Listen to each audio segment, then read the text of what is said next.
Is this thing still on? I think they can hear us a bit better now. Should we keep talking? Of course. Let's say it louder for those in the back.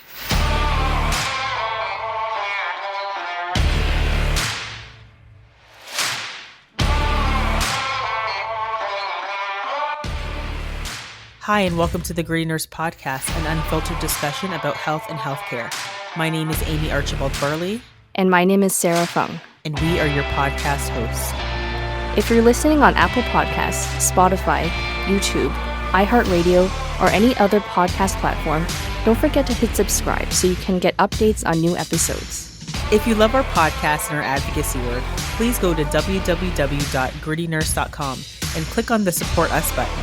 This will give you access to exclusive episodes and early releases on a monthly basis. This will help us with the cost of running the podcast, the time and energy to put out awesome and informative episodes. And for that, we thank you and we appreciate you.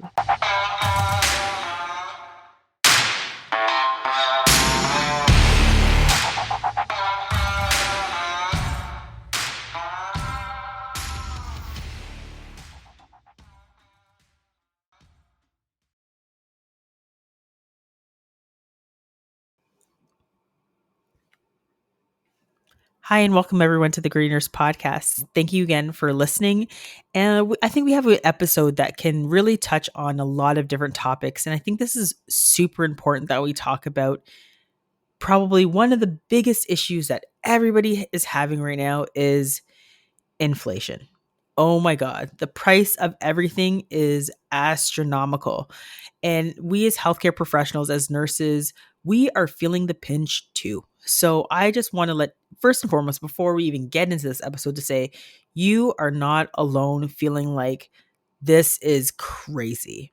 The prices of gas are at these unprecedented amounts that we haven't seen before. Groceries are a whole hot mess. And if you are trying to purchase a house, good luck to you. Live with your parents till you're 40, and then you can maybe move out and buy a townhouse for $900,000, right, Sarah? I agree. I think that unless you've been living under a rock or you have all your expenses paid for you, you are feeling it. And it's crazy because inflation has gone up. It's almost 7% now. So 6.8%, which is the highest it's been in the last 31 years. It doesn't show any sign of slowing down anytime soon. Um, Actually, I had a friend post up a picture of the gas prices from 2 years ago to now. Remember when it was really low and it was down to like 60 or 70 cents? And now it's well over $2. Like, Yeah. it's just been wild these past couple of years. And with everything that's happening with Russia and Ukraine, we're talking about like a possible wheat shortage. I even read recently that sriracha sauce I saw the sriracha might be in sauce thing. trouble because there's like a chili shortage or something, and there's only so much you can stock up, right? So we have to start making these tough decisions about what we can spend our money on, what we're willing to cut back on, all different sorts of challenging situations that we're in. Yeah, I mean, I had done a quick interview today with the CBC talking about, the price of inflation. What does it mean for nursing? What does it mean for just everybody in healthcare? Or what does it mean for just the average Canadian or anybody just really around the world? And I mean, I even think about how my kids' lunches have changed over the past, like year or so. And when because they my kids love grapes, so I'm like, oh, let's get them some grapes. And I remember being kind of like, oh, grapes are like 10.99, and I was like, that's really expensive for like a small bushel of grapes. And then just recently I was like, okay, I'm gonna get some grapes, let's see how this is. And they went to weigh them and it was like $17. I was like, no thanks, no grapes today. And that's crazy. I mean, how do, like, at least I'd like to say that I think I'd be considered like mid, like our family combined would be like mid income earners. So if we're struggling to buy healthy foods, like what is it like for people who are part time workers who don't have benefits, don't have full time employment, might be making minimum wage, might be on, Ontario disability, might be, unemployed. Like how can anybody live off one? So like ODSP is like $1,300 a month. That hasn't changed in many, many years. Or someone who's on like the CERB getting $2,000 a month. Like, mortgage and rent is about that. Like, how do people live? This is Well, insane. I think this is why we've seen an increased usage of food banks because people just what can you really do if your rent is your rent? I mean, you could look for a cheaper place, but then is it going to be in the area you want? Are you going to be able to move? Like if you have things that you need to be close to, like doctor's appointments or whatnot. I think it's a tricky situation. Like going to the food bank is an option. Eating less healthy foods that fill you up is another option. It's not the best option. It just sucks that healthy, fresh food always costs more. And I've dealt with the grape situation too. And we just haven't had grapes for a while. And I am always looking for sales. And I think it's the same as you. Like, I'm fortunate to be able to have a little bit of buffer room, but I know that a lot of people don't. And even with the housing, like I'm seeing a lot of houses in our area go up for sale, and I'm thinking it's because people can't afford the mortgage with the increased interest rates. Yeah, I mean, that was a whole other thing that I saw, like that the Bank of Canada, that people that, when you go to renew your mortgage, these interest rates are going to be ridiculously high. And they're saying that like minimum people might be paying like over 2,000 plus for their mortgages. And I kind of think to myself, like, I'm glad we didn't buy a house above our means. We kind of got in here before all of this was happening, but a lot's not changing in terms of, people's employments. Like, did your employment go up by 6 point whatever percent? No. Did my pay go up by 6 point whatever percent? No. And I mean, I think about nurses and I think about the fact that we're still crippled by this bill. We're still crippled by Bill 124. And, you know, how is it that nurses are at less than 1% still? It's crazy. And I mean, I don't want to be just harping on this because I know there's other people who aren't making, 30 plus dollars an hour for their jobs. And it still is really difficult when I have to be honest, it's governments who are making policy decisions that actually end up crippling people. And I saw a TikTok and I was really like I was taken by it because it was just this regular guy, and he was just like, it's really governments who put people in these situations. He's like, because these people aren't on the lower end of the spectrum in terms of their income or their earnings, and essentially the people who suffer are racialized folks, people who are disabled, people who make minimum wage, people who are suffering from mental health.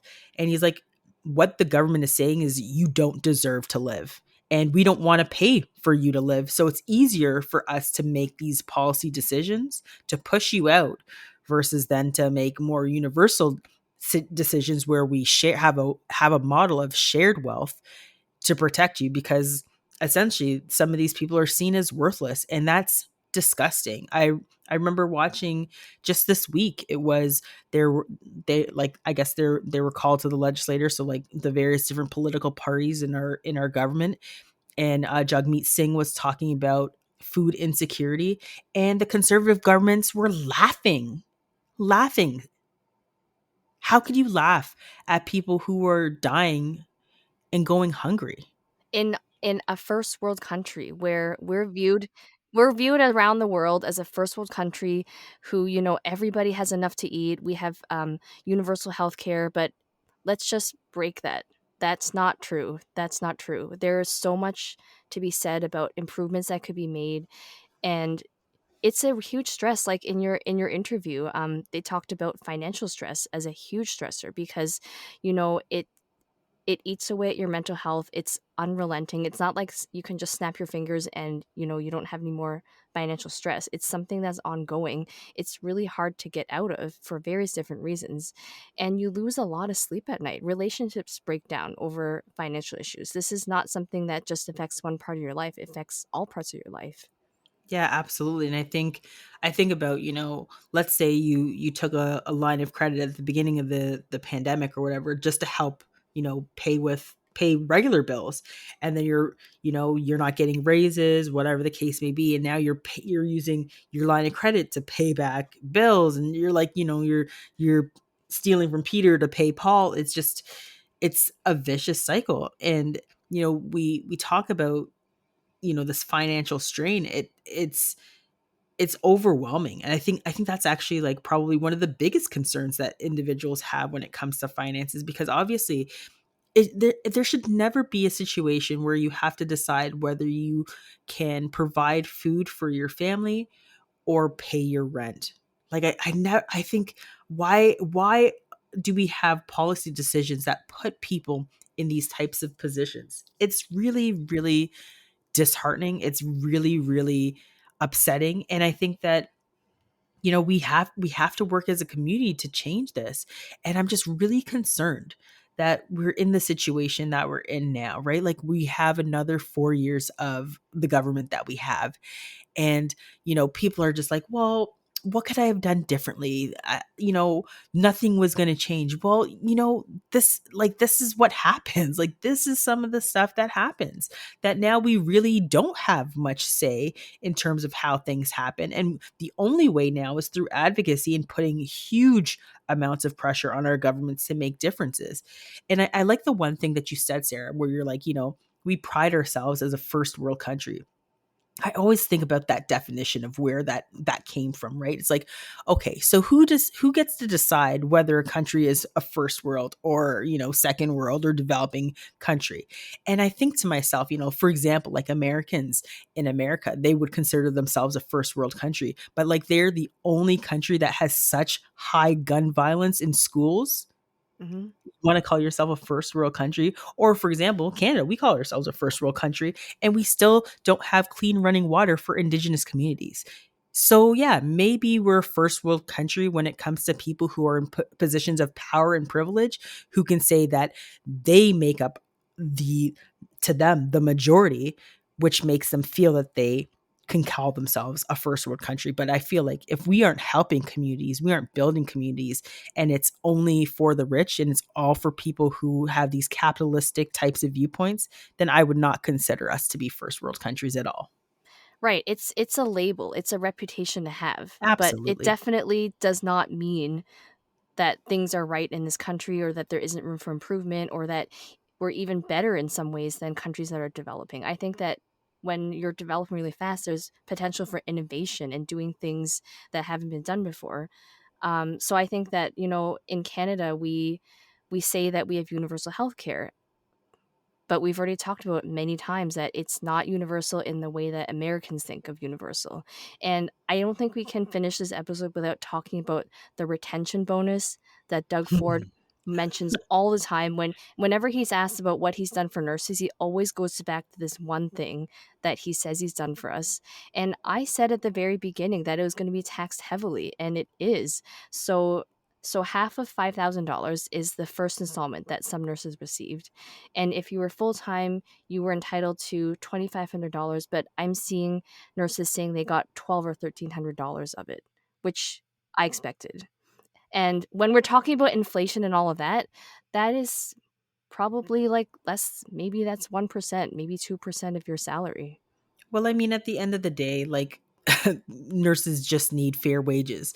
And it's not just nurses. Like, there are other professions, there are other people who really deserve to have fair wages. Like, I think the whole thing about minimum wage, like, we need to look at increasing what minimum wage is right now. And I think I had been asked, they're like, what do you think would help you right now? And I was like, honestly, one of the things that I think would help a lot of Canadians and a lot of people who are dealing with inflation is, loan forgiveness. I've been seeing some tweets that were coming out of the States of, people who were having loans of $150,000 being wiped clean by Joe Biden. I was like, oh my God, could you imagine what type of how much stress that would take off of a lot of individuals? Or even if we made like universities and colleges free. Like, Like in why some other countries. why do we have this monopoly, that's what it is, on education, where only certain people who have the amount of income can actually attend schooling, post-secondary education? It's crazy. And again, I think when I think about also just, the fact that you talked about universal healthcare, we can't. I know we've talked about it a million times, and maybe, I'm sorry guys if you feel like we're talking about it too much, but we have to talk about it. We have to talk about mental health. We have to talk about the fact that it still isn't considered. How can we say that we have universal health care? Everything's great here in Canada. We have OHIP. We have this great system that, you break your leg, you go swipe your card, you get all the treatment. You break your brain, you're fucked. Like you are like absolutely screwed. You just okay, yeah, you need help. Okay, join this wait list for another 8 months, and then maybe in the meantime, you can go use your EAP that'll run out in about 3 weeks.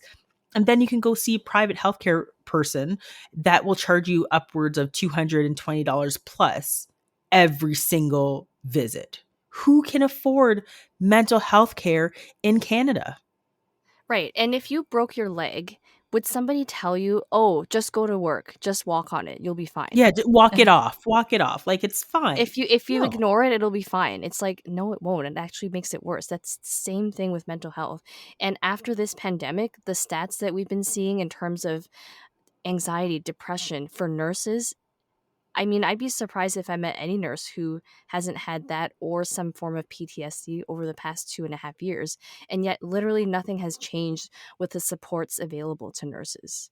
nothing. And that is super stressful to me. Like, I mean, the other piece that I talked about today was the fact that could you imagine being in a place where you're just like, I would rather, like, maybe there's nothing wrong with you. Maybe you do have an ailment. Maybe you do have a medical condition.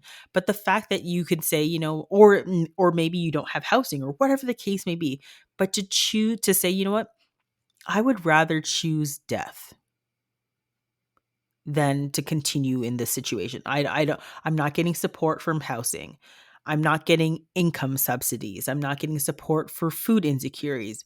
I'd rather be dead. And the government be like, check mark, fine, that's okay. We'll help you with that.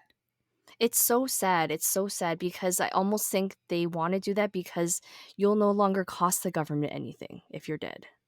Like, I mean, it's a whole other episode. Like, we have to talk about it at some point in time. But the fact that like it's a huge concern of mine.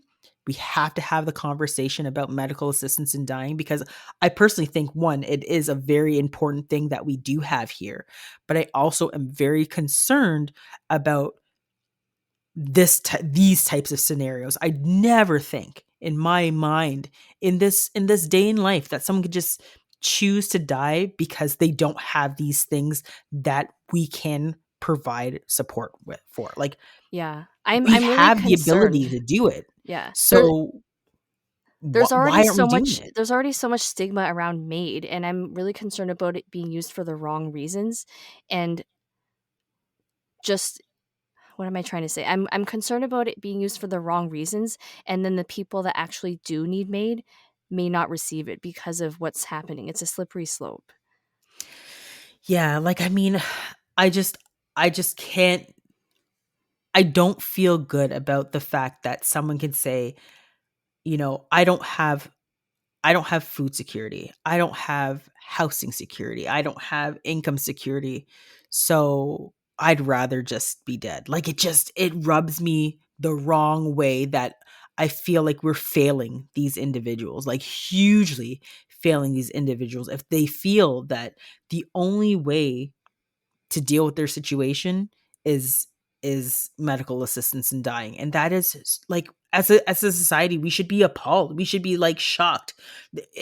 I don't understand how anyone could be like, yeah, okay, that meets the criteria. It's like, no, what meets the criteria means that we need to ante up in terms of our social supports. Like another thing that Jagmeet Singh said was like he talked about, taxing the rich. If we have the ability to share wealth, why not? And, I just want to clarify when we're talking about MAID, we're talking about people that have pre existing health conditions, such as long COVID or multiple chemical sensitivities. So, in addition to their financial struggles, they feel that they're not getting any better because of, long COVID. They're just lying in bed all day. They can't do anything. Or with long COVID, there's no reprieve and they can't get the assistance that they need. So they'd rather choose death. So I don't know, that just makes me so sad. It makes me so cynical about the world too and what's happening. This is where one of the things I said was, and I think this is true. We talk about marginalized people or vulnerable populations, or even we say like equity deserving or equity seeking groups. And I think about how do people get to these situations? Like you don't just like wake up one day and then you're poor, or you wake up one day and you're just in this. There are multiple systems, multiple different things at play that put people in these situations. There are policies that keep people being poor. And these are the things that we need to like attack and dismantle and act on, because these various policies are the same things that are driving people to make these types of decisions, right? And I mean, not all people are going to say, okay, I want to choose maids. Some people will just actually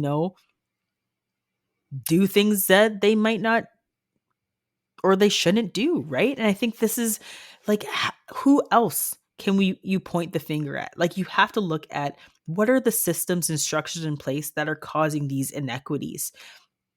And you have to look at government policies. You have to look at how better can we can do so much better. We're just not doing it. And that's what I find the most concerning. And we have another 4 years where the government feels the most important thing at this time is to build a friggin' highway. Right. Like, the priorities for me are just, it's just whack. Like, I'll be honest, I went out and vote. I did what I felt that I needed to do. I know that people didn't want to vote. I understand and I empathize with those feelings, but I'm really concerned here that we have leadership that has a very different agenda than the majority of Canadians. And yes, they might have received a majority government off of the worst voter turnout ever. Right. There is so much that you can do. One of the simplest things you can do is vote.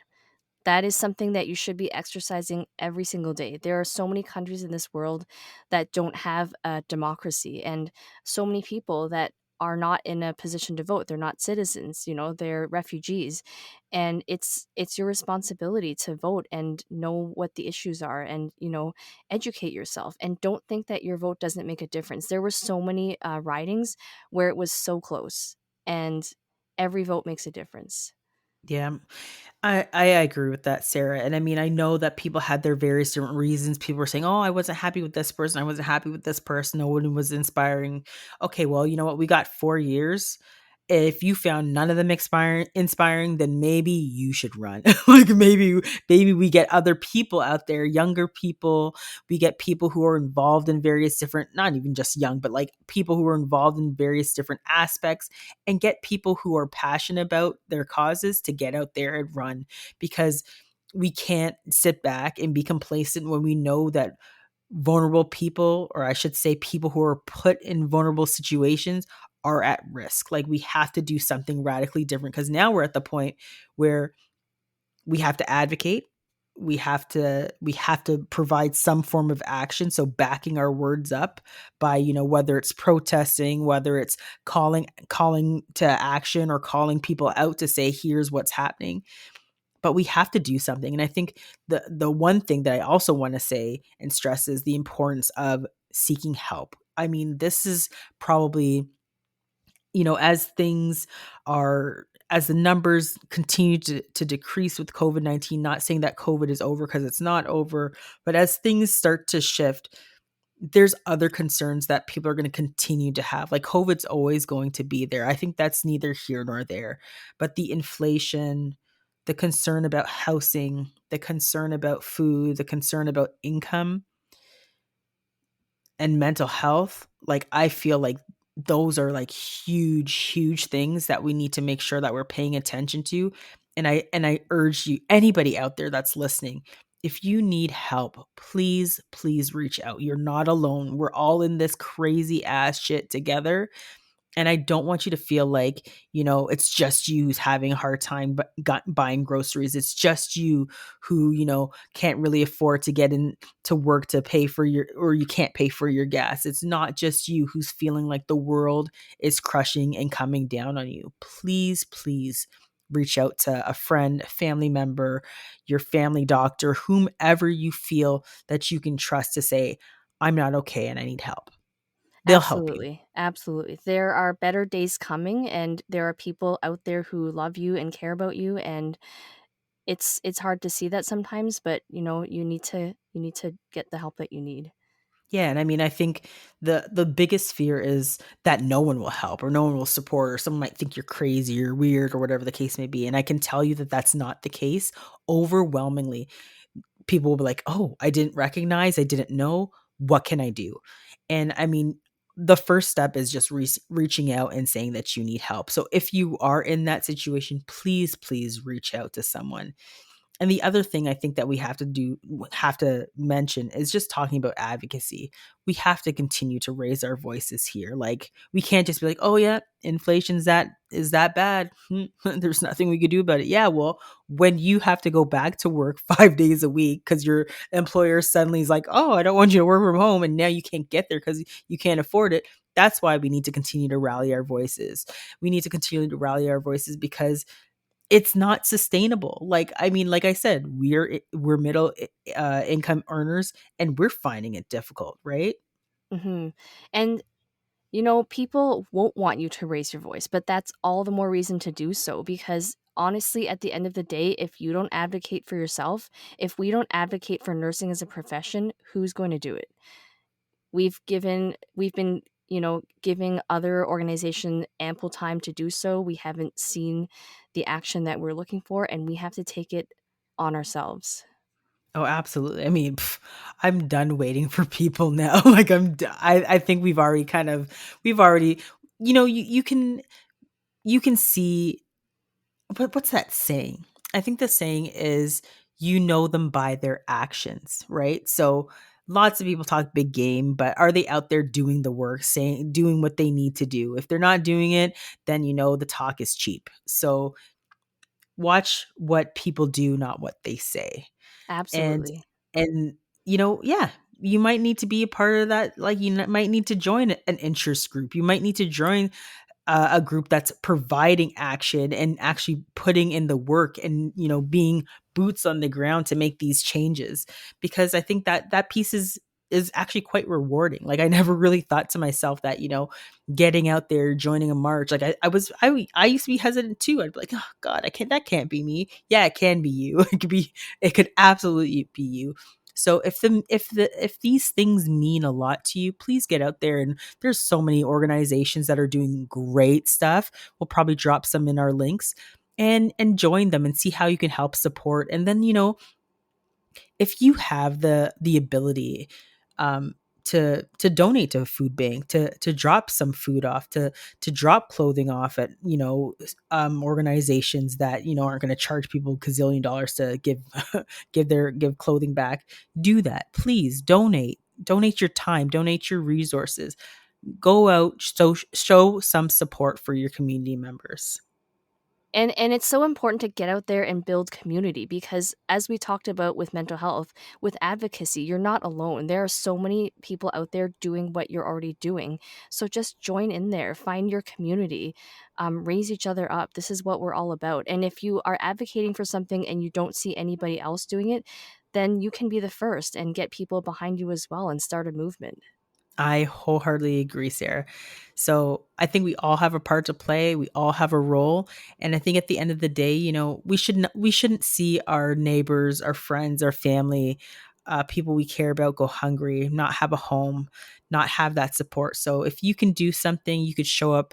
Please do. And then again, at the end of the day, if you need help, please reach out because we're more than happy to help. And people are out there willing to support you And if and care for you Amy and as I well. can do this advocacy work, you can do it too. You're damn right. Hold what did oh my gosh. Samuel L. What was Jackson, his you name? Oh damn my gosh. right. Why am I What?